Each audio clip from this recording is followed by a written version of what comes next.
న్యాయస్థానాలను కానివ్వండి, ఈ యొక్క శాసన వ్యవస్థని కానివ్వండి పక్కదో పట్టించే ప్రయత్నం చేస్తుందని చెప్పడానికి మరి నేను ఎలాంటి అనుమానం వ్యక్తం చేస్తలేను.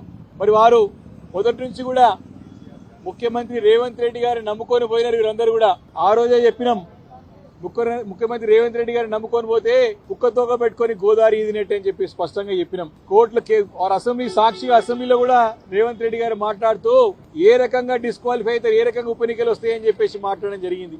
ఆ ఒక మాటకి సుప్రీంకోర్టు మొట్టకాలేసిన సంగతిని గుర్తు చేస్తా ఉన్నాను. కాబట్టి కడియం శ్రీహరి గారు కానివ్వండి, బీఆర్ఎస్ పార్టీలో గెలిచి కాంగ్రెస్ పార్టీలో చేరినటువంటి మిగతా 9 మంది ఎమ్మెల్యేలు కానివ్వండి, ఈ 10 మంది న్యాయస్థానాలను తప్పించుకోలేరు. తప్పకుండా వారికి అనర్హులుగా ప్రకటించబడతారు. ఖచ్చితంగా ఈ 10 చోట్ల ఎన్నికలు రావడం ఖాయం.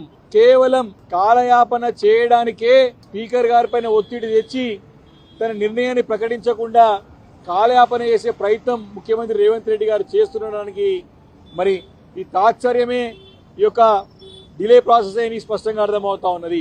ఎంత దిగజారిపోయినారంటే ఈ రోజు నేను చెప్తాను, ముఖ్యమంత్రి గారి పరిస్థితి చూస్తా ఉంటే న్యాయస్థానాలకి మ్యాటర్ పోతే, ఈ విషయం పోతే తక్షణము ఈ యొక్క శాసనసభ్యులందరూ కూడా 10 మందికి 10 మంది అనర్హులుగా ప్రకటించబడతారు.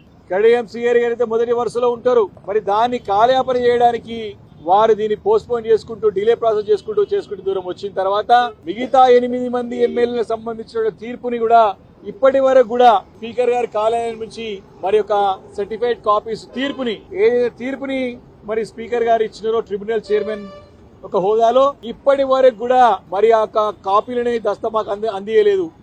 అంటే ఆ యొక్క జడ్జిమెంట్ కాపీస్ మాకు వస్తే మళ్ళీ మేము కోర్టును ఆశ్రయిస్తాం కాబట్టి మరి తాత్సర్యం చేయాలి, టైం పాస్ చేయాలనే ఉద్దేశంతోనే ఇవ్వకుండా కాలయాపన చేస్తా ఉన్నారు.